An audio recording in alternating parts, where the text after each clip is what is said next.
فأصحاب الميمنة ما أصحاب الميمنة وأصحاب المشأمة ما أصحاب المشأمة والسابقون السابقون. السلام عليكم ورحمة الله وبركاته. Хвала Аллаху, Господу миров! Я свидетельствую, что нет божества, достойного поклонения, кроме Аллаха, и что наш господин Мухаммад – его раб и посланник. О Аллах, благослови и приветствуй миром нашего господина и любимца Мухаммада, его семью и сподвижников. О рабы Аллаха, я завещаю вам и своей грешной душе бояться Всевышнего Аллаха, бойтесь же Его и повинуйтесь Ему, ведь поистине Аллах с теми, кто богобоязнен и кто творит добро. Дорогие мусульмане, сегодня мы расскажем о человеке, который будет нести самую большую опасность для нашей общины. О человеке, из-за которого посланник Аллаха, да благословит его Аллах и приветствует, волновался за свою общину и просил для них защиты от его искушения. Хузайфа, да будет доволен им Аллах, рассказывает, что пророк сказал: «Поистине, я боюсь за вас человека, который прочитал Коран и изучил его так, что блеск Корана стал виден на нем». Дорогие братья, здесь вы можете задуматься, какой вред может нести для мусульман человек, которого Аллах одарил Кораном, что тот выучил его наизусть, и свет Корана отражается на нем самом. Посланник Аллаха, мир ему и благословение Всевышнего, продолжает: «И этот человек был помощником ислама, но затем начал искажать его, отвернулся от него и отбросил его».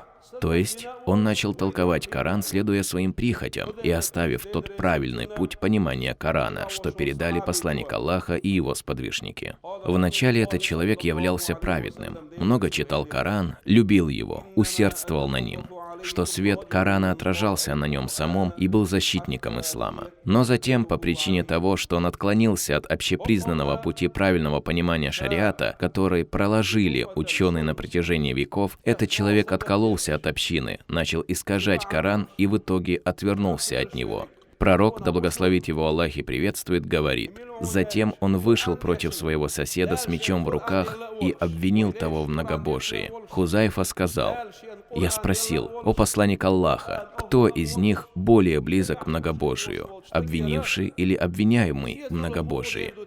«Обвинивший», — ответил посланник Аллаха. Этот хадис привел имам Аль-Баззар, и он считается достоверным. Всевышний Аллах открыл для своего посланника, как чудо, некоторые сокровенности и позволил ему узнать часть тех искушений, что постигнут его общину в будущем. Так вот, эта смута, о которой говорил посланник Аллаха, мир ему и благословение Всевышнего, начала проявляться еще со времен правления Али ибн Абу Талиба, да будет доволен им Аллах. Она зародилась на руках хариджитов, которые обвинили в неверии Али ибн Абу Талиба. Смута эта не закончилась и по сей день. Неравнодушные к положению нашей республики, наверное, уже слышали об убийстве одного из сотрудников Очхой-Мартане руками одних из таких хариджитов. То, что он работает в структурах, не выводит его из ислама и не дозволяет его кровь. Если человек, произнес шахаду, совершает молитву и посещает пятничную молитву, то он считается мусульманином, а его кровь и имущество считаются неприкосновенными. Мусульманина можно обвинить в неверии только в том случае, если он совершит действия, противоречащие шахаде, подтверждению единства Аллаха и пророчества Мухаммада, да благословит его Аллах и приветствует, станет отрицать обязательное предписание шариата или же издеваться над святостью ислама. Только в том случае он становится неверующим. Присутствующий на этой проповеди большой ученый Шама говорил, что в их стране, когда кто-то из обычных людей произносил слово, противоречащее исламу, к нему подходили и спрашивали: «Наверное, ты хотел сказать то-то и то-то», а не имел в виду прямой смысл. И когда выяснялось, что тот действительно ошибся в выражении слов, то ему подсказывали правильное выражение. Течение хариджитов, которое появилось во времена Али, продолжила свою деятельность на протяжении веков. И даже появилась среди нас, хотя на данный момент их значительно мало в нашей республике. Пусть Всевышний покарает их. Их общие черты собраны в хадисе, который мы зачитали ранее. Молодой человек, изучивший Коран, начал толковать его, основываясь на своем понимании и не обращаясь к авторитетным и признанным ученым. И как итог, пришел к тому, что обвинил своего соседа в неверии и захотел убить его. На какой аят ссылаются сегодняшние ваххабиты в своем утверждении, что только они являются мусульманами, а другие неверующими? Они берут следующие аяты суры Маида: «А кто не судит по закону, те неверующие». Если данный аят понимать его поверхностным значением, не прибегая к пониманию праведных предшественников, авторитетных ученых и их признанным трудам в толковании Корана, то аят будет означать, что каждый, кто не принял решение в соответствии с Кораном на протяжении своей жизни, будет считаться неверующим. Теперь упомянем его правильное толкование, которое дали ему ученые, среди которых также Ибн Аббас, да будет доволен им Аллах, сподвижник посланника Аллаха, мир ему и благословение Всевышнего, и его двоюродный брат, ради которого пророк вознес мольбу Аллаху с просьбой обучить его толкованию Корана. И именно благодаря этой мольбе Ибн Аббас считается величайшим толкователем Корана. Так вот, эти ученые объясняют, что человек, судящий не по закону Творца, будет считаться неверующим только тогда, когда он будет отрицать закон Аллаха, отрицать то, что Коран от Всевышнего Аллаха, глумиться над его предписаниями. Но если он признает, что законы Аллаха выше любых других законов, что его нормы лучше и полезнее человеческих законов, но при этом будет судить по человеческим законам из-за слабости своей веры или же похоти души, то такой человек не выходит из ислама. Закон Аллаха – это все его предписания, которые он установил в исламе для своих рабов, как, например, пятикратная молитва, пятничная молитва. Все это входит в его законы. Обязательное, желательное, дозволенное, нежелательное, запретное – все это также шариатские нормы, которые Господь миров ниспослал в исламе. Взять нашу страну. Мы живем в светском государстве, а наша республика – одна из многих его республик. Здесь верующий человек полон воли принимать решения по исламу, например, в торговых отношениях.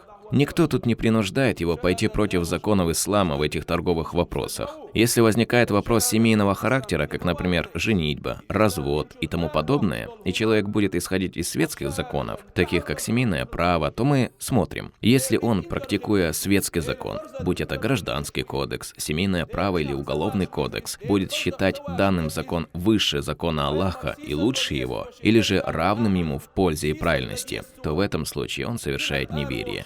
Но если, совершая данный поступок, он будет знать, что совершает греховное, однако из-за необходимости или слабости веры продолжит его совершать, то он будет грешником, но не выйдет из ислама. Такого человека нельзя обвинить в неверии, ибо обвинение в неверии – это признак хариджитов.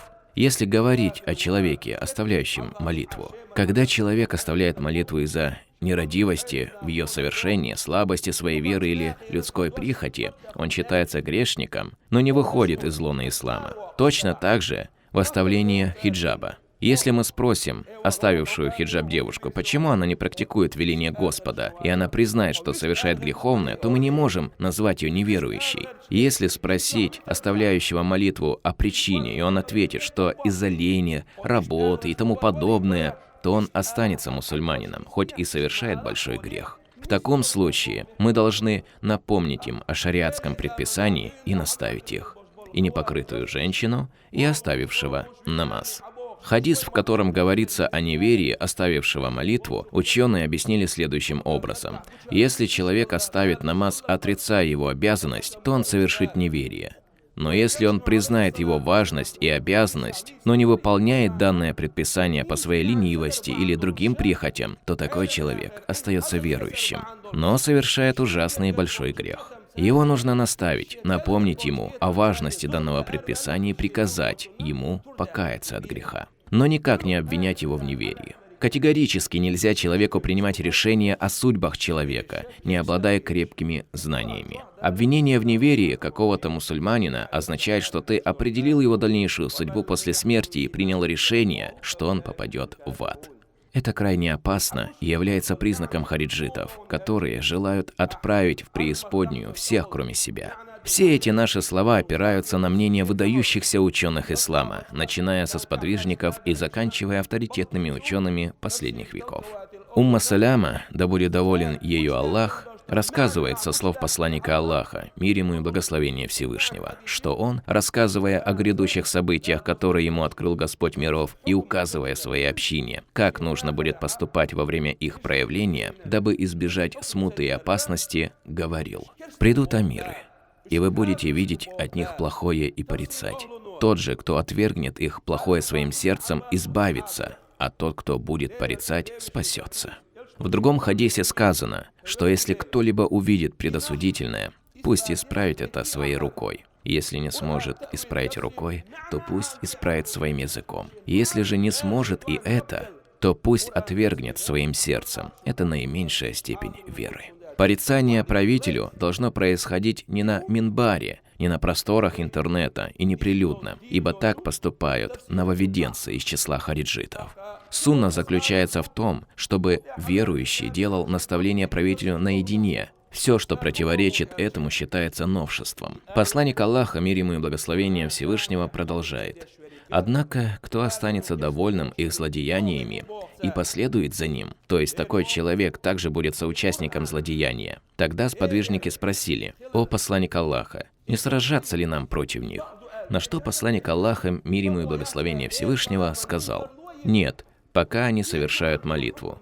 То есть нельзя выступать против них и свергать их, пока они являются мусульманами и выполняют молитву. Невежественные люди, которые не обладают ни капли знаний, выступают против правителей, наслушавшись разных роликов в интернете, призывая убивать неверующих и многобожников и утверждая, что таков призыв Корана. Все ученые единогласны в том, что решение о неверии какого-то человека выдается исключительно ученым-специалистам, который судит о неверии человека, отрицающего общепризнанную норму ислама. Человека, от которого замечено неверие, приводят, а затем с ним лично проводится дискуссия, которая должна длиться не менее 3 дней. Всем этим мы хотим прийти к объяснению того трагичного события, которое случилось с сотрудником. Молодой человек, не имеющий знаний и понимая в религии, поверхностно истолковав Коран, вышел против верующего человека, обвинил его в неверии, а затем убил. Шариат дозволяет выходить против власти только в том случае, когда будет отрицание общепризнанной нормы ислама, а также если выход против правителя будет нести в себе пользу для мусульман. Если мы посмотрим на положение нашей власти и, в частности, на их отношение к молитве, то сейчас мы находимся в мечети, которую возвел наш руководитель, да хранит его Аллах. Построил 7 школ хафизов и в этом году возвел 8-й. При открытии этой школы он сделал призыв своему народу, побудив их совершать утреннюю и ночную молитвы в мечетях. Ни в одной другой местности нету таких условий, как у нас. Как наши школы для заучивания Корана, духовенства, возможности обсудить в муфтияте любые вопросы религиозного характера, выстаивание 2 праздничных молитв. Невежды всеми силами пытаются обвинить в неверии нас, нашу республику, ее руководителя и его соратников. Пусть Всевышний Аллах убережет нас и нашу молодежь от заблуждений и смуты. Пусть Господь миров защитит нас от того, чтобы лишиться Его милости в день страшного суда.